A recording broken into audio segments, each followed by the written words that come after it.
¿Qué mensaje podrías entregarle tú en este momento a tus padres?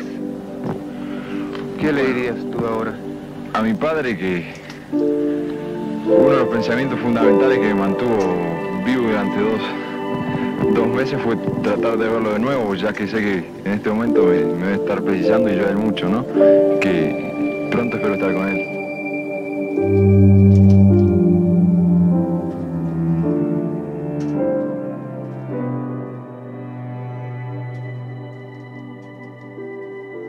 Existem momentos em nossa vida que são muito difíceis. Por vezes, enfrentamos tempos árduos que nos parecem roubar todas as expectativas de continuar nosso caminho. Mas, qual é o limite do ser humano? Se as dificuldades são o caminho da superação, sendo a prova maior de força, então a fé e a coragem são como o combustível da vontade de viver e seguir adiante.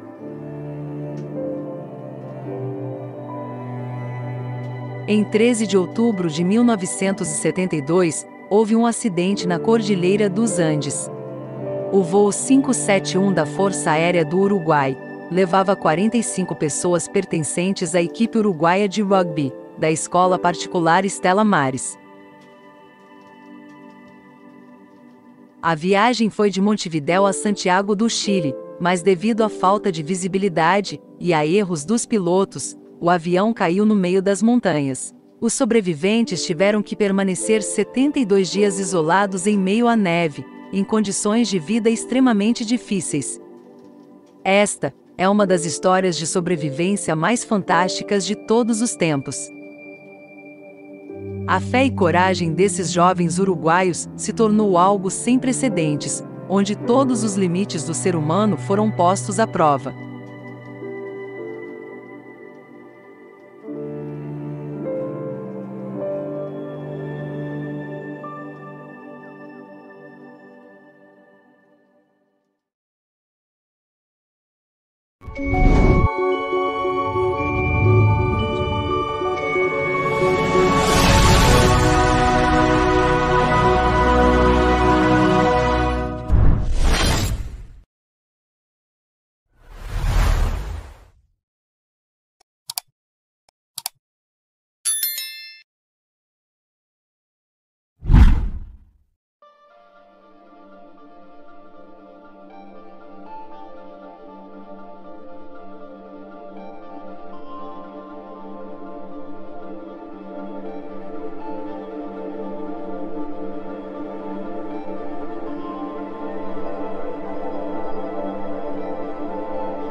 O voo da Força Aérea do Uruguai desviou-se da rota em 12 de outubro de 1972.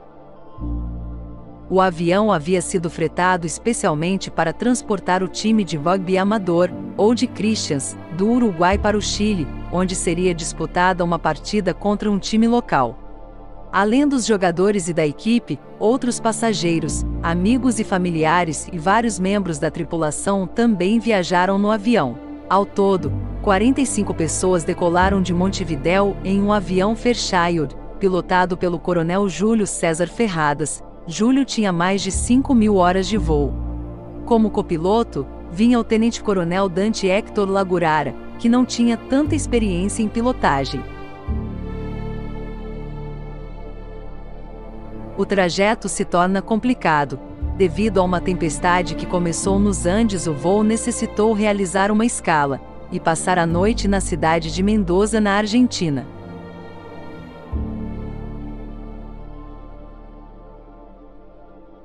Embora exista uma rota direta de Mendoza para Santiago, é necessário que os aviões atinjam uma altura de aproximadamente 8.000 metros. Esta altitude é muito próxima do limite que o Fairchild consegue alcançar.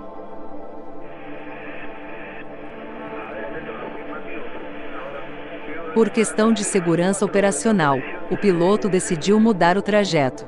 A viagem seguiu uma rota muito mais longa indo pelo sul da Cordilheira dos Andes, onde voariam em menor altitude. No dia seguinte, apesar das condições serem melhores, o tempo não colaborou com o voo. Durante o percurso, as nuvens dificultavam a visibilidade.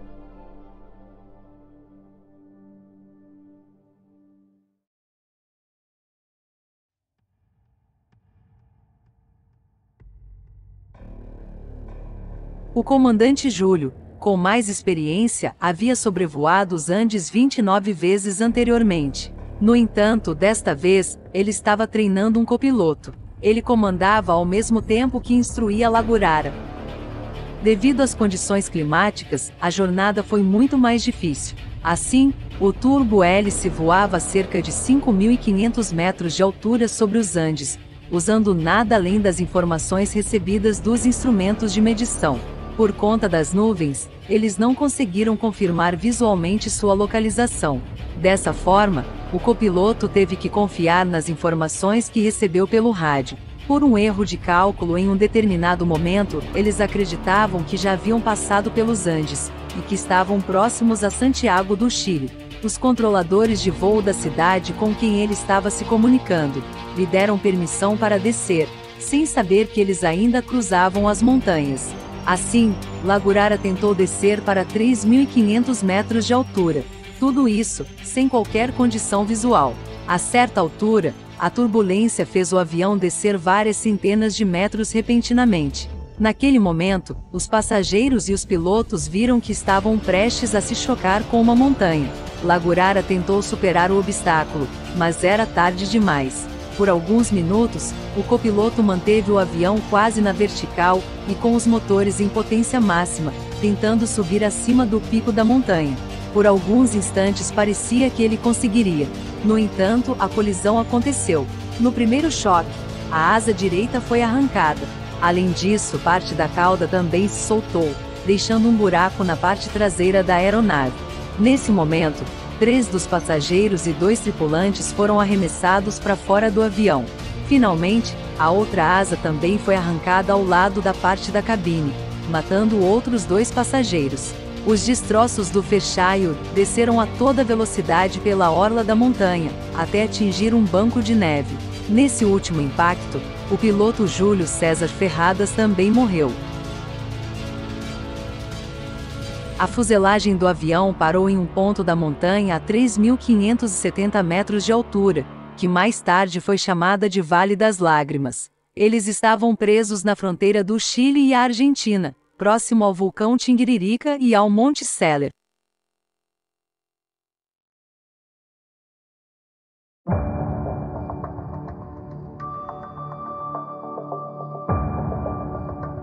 Das 45 pessoas no avião, 33 sobreviveram à queda, embora muitas delas estivessem em estado grave. Dentre os sobreviventes estava o estudante de medicina, Roberto Canessa, que trabalhava rapidamente para ver a gravidade dos feridos e ajudá-los no que podia. Um dos que estavam em situação mais grave era Nando Parrado, que sofreu traumatismo craniano e permaneceu inconsciente por 3 dias. Após tentar cuidar dos feridos e retirar os mortos da fuselagem, o tempo piorou na montanha. Naquele instante a possibilidade de resgate era remota, e a única forma de abrigo era o próprio avião. As temperaturas naquele local chegavam a 34 graus negativos. Após a primeira noite, apenas 28 dos passageiros permaneceram vivos.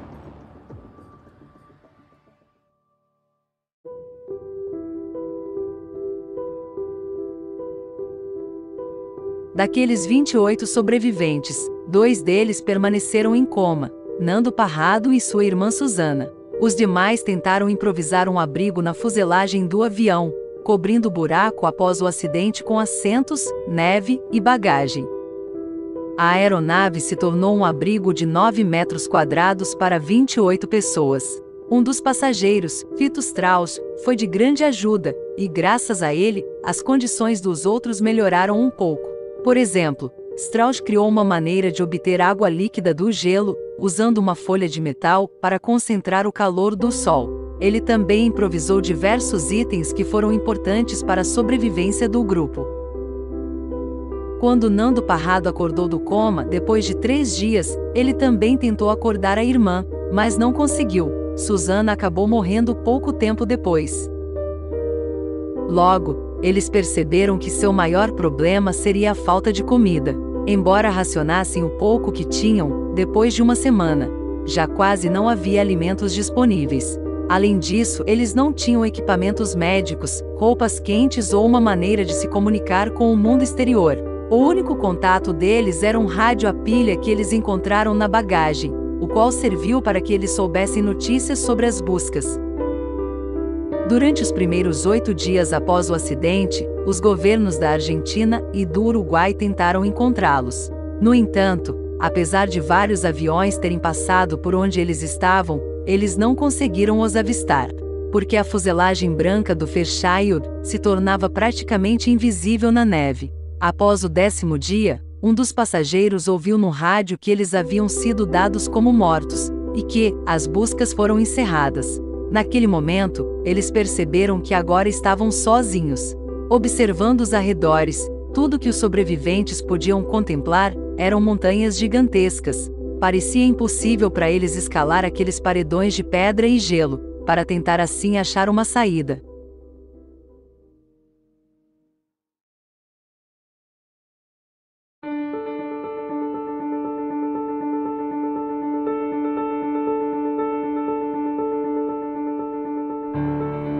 Apesar de suportar tudo que podiam sem comida, os sobreviventes logo perceberam que morreriam rapidamente se não encontrassem alimento. No meio de uma geleira, a mais de 3.000 metros de altura, não havia nada que eles pudessem caçar, ou mesmo colher. Aos poucos e com muita repulsa, alguns chegaram à conclusão que sua única opção era comer os corpos de seus companheiros mortos. Embora parecesse ser a única forma de sobreviver, todos inicialmente se recusaram a fazê-lo. A maioria deles era católica, e eles, por sua crença, temiam que só de pensar em fazer algo assim, Deus os puniria. Muitos oraram pedindo orientação, ou qualquer outra providência divina. Assim, antes de tomar a decisão de consumir carne humana, procuraram todas as alternativas possíveis. Eles tentaram comer o estofamento dos assentos, que era de algodão, ou o couro das malas e sapatos, mas com isso, a saúde deles só piorou. Portanto, após vários dias, pouco a pouco a maioria dos sobreviventes tomou a decisão de se alimentar da carne de seus companheiros. Apenas um deles optou por não fazê-lo e morreu pouco depois, pesando apenas 25 quilos.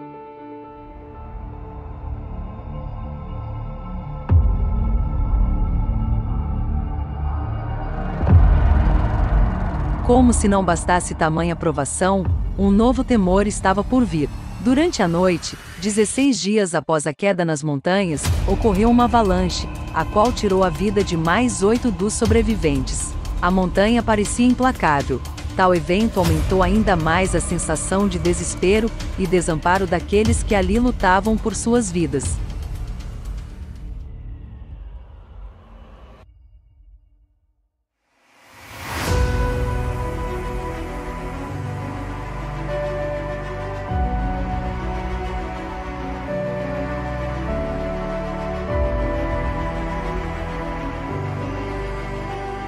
Com o passar dos dias, aqueles jovens estavam percebendo que precisariam fazer algo por si mesmos se quisessem sobreviver. Como ninguém os resgataria, então eles mesmos teriam que sair para procurar ajuda. Devido às últimas palavras do piloto, antes de morrer, eles acreditavam que estavam próximos a leste de uma área habitada do Chile. No entanto, eles estavam na verdade a quase 80 quilômetros da população mais próxima. Ainda assim, o caminho a oeste, que eles pretendiam ir, era o pico de uma montanha, então os 3 voluntários decidiram seguir para o leste para explorar. Lá, a menos de um dia de distância, eles encontraram a cauda do avião. Dentro dela, encontraram alguns alimentos e as baterias para tentar ligar o rádio comunicador da aeronave. Mas infelizmente, após muita persistência, eles não conseguiram religar o equipamento. No dia seguinte partiram novamente para continuar sua busca, mas na segunda noite que passaram ao relento, quase morreram congelados. Eles só conseguiram sobreviver na primeira noite, porque dormiram dentro da cauda do avião. Eles logo perceberam que se quisessem chegar a algum lugar, tinham que encontrar uma maneira de suportar as temperaturas muito baixas durante a noite. Logo, eles tiveram a ideia de fabricar uma espécie de saco de dormir com o isolamento do próprio avião. Graças ao trabalho em equipe, eles conseguiram terminar em poucos dias.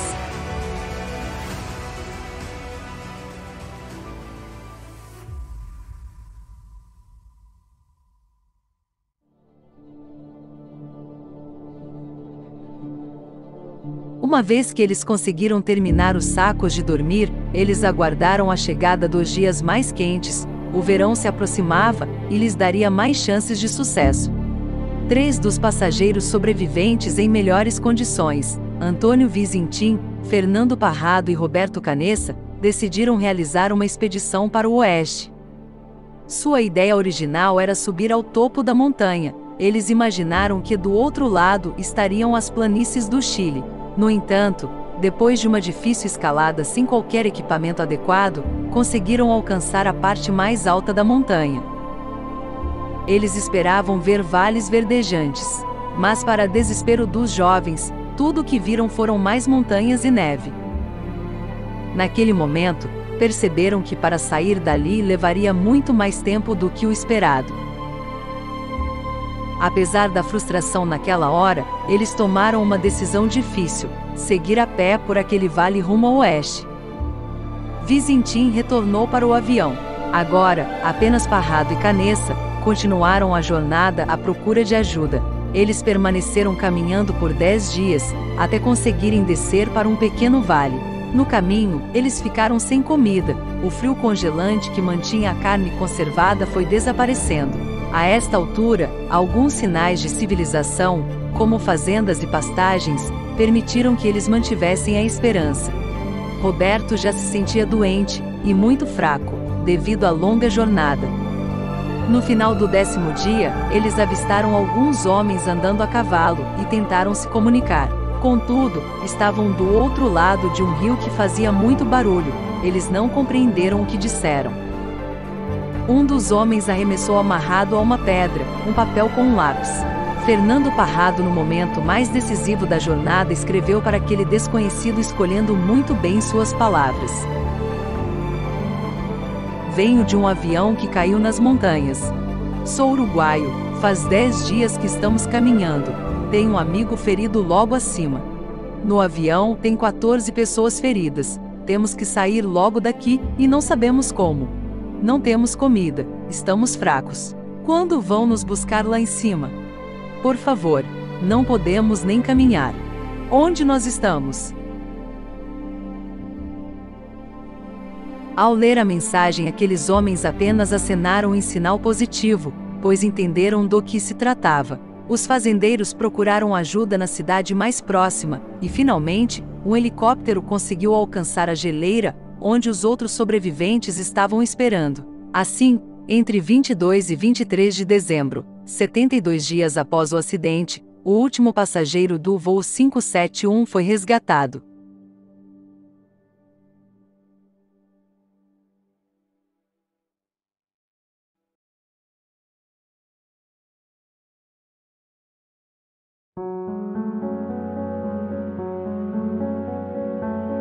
Ninguém acreditou que eles pudessem estar vivos.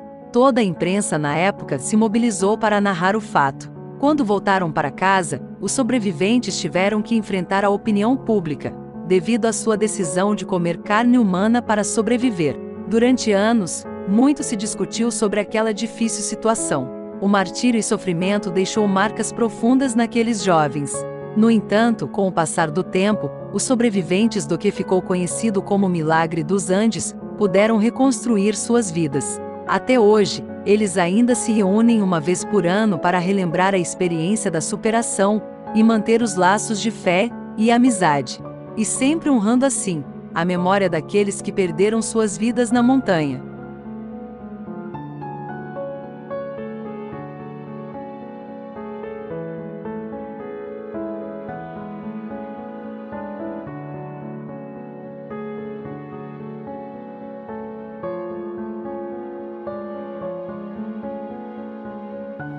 ¿Qué mensaje podrías entregarle tú en este momento a tus padres? ¿Qué le dirías tú ahora? A mi padre que pronto espero estar con él.